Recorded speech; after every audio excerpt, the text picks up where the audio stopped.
Let's talk about NVIDIA's new DGX Spark. They're calling it an AI supercomputer that can sit on your desk. The big question we're tackling today is this thing a true revolution, or is it just a whole lot of tech hype?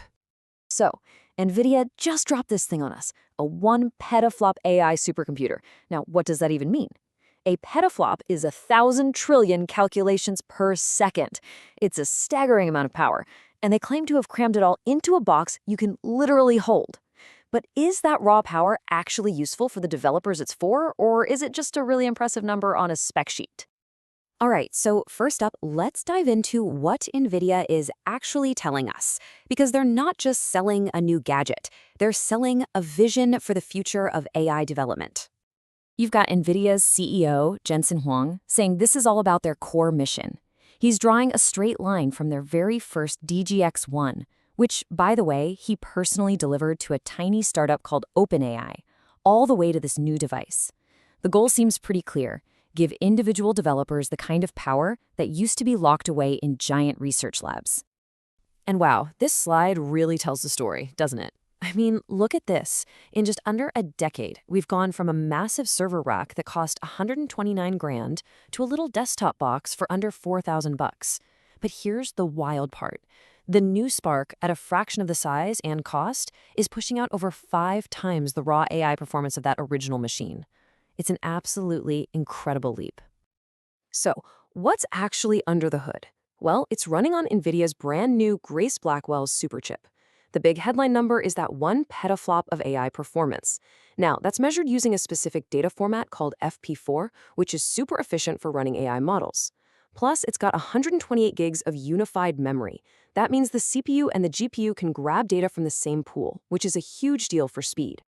Okay, so that's the tech, those are the specs. But what can you actually do with all this horsepower?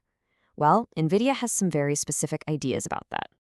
Really, the main idea here is to let developers build and tweak pretty large models right on their own machine. We're talking about fine-tuning models with up to 70 billion parameters and running inference, that's using a model, on ones as big as 200 billion parameters.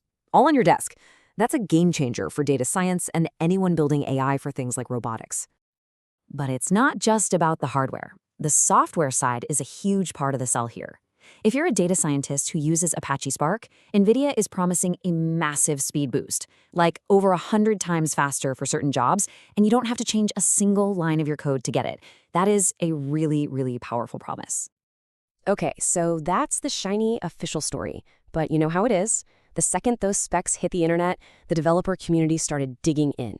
And, well, that's where things start to get a little more complicated. And this is really the question at the heart of the whole debate. A lot of people are looking at another NVIDIA chip, the AGX Thor, which was designed for cars. And they're asking, hey, wait a minute, is the DGX Spark just a repurposed, more expensive, and maybe even slower version of that chip? Now, this table, which came out of a community discussion, is where things get really weird. Look at this. The DGX Spark has more than double the CUDA and Tensor cores, right? Those are the little engines that do all the AI work. And yet, its rated peak performance is half that of the cheaper AGX Thor. So how is that even possible? Well, the most likely theory is that the Spark's chips are underclocked. They're being run at a much slower speed, probably to keep it from melting inside that tiny box. And this quote from a user on Reddit kind of gets to the core of the community's criticism. As they put it, pretty bluntly, raw computing speed, those T-flops, they don't mean a thing if you can't get data to the processor fast enough. When you're running these huge AI models, memory bandwidth is the real bottleneck. It's like having a Ferrari engine, but you're stuck in rush hour traffic. You've got all that power, but you can't use it.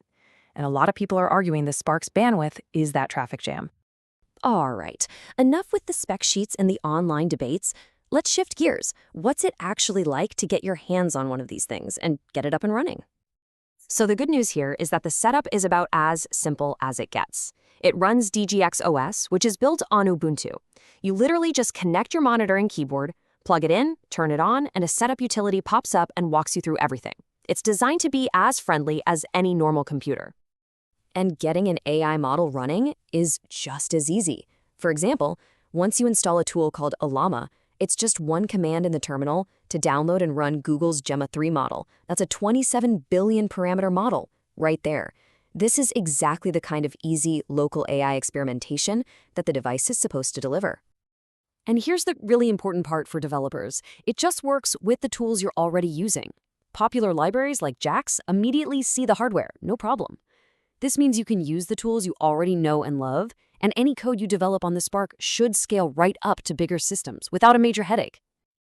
So, we've heard the hype from NVIDIA, we've seen the tough questions from the community, and we've looked at what it's like to actually use it.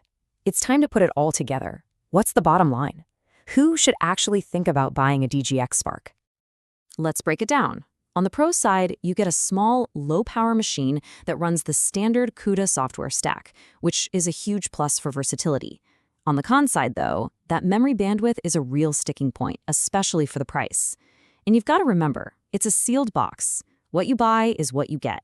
You can't expand it later on. And that all comes down to the price tag, $3,999. Now, for some developers, that's a small price to pay for a dedicated, officially supported AI development box from NVIDIA. But for others, you could probably build your own multi-GPU rig with better performance for less money. So look, the DGX Spark is an incredible piece of engineering. It absolutely delivers on that promise of putting a supercomputer on your desk.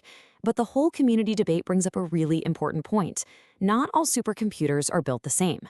So the final verdict? It's a brilliant tool for prototyping and developing inside NVIDIA's world.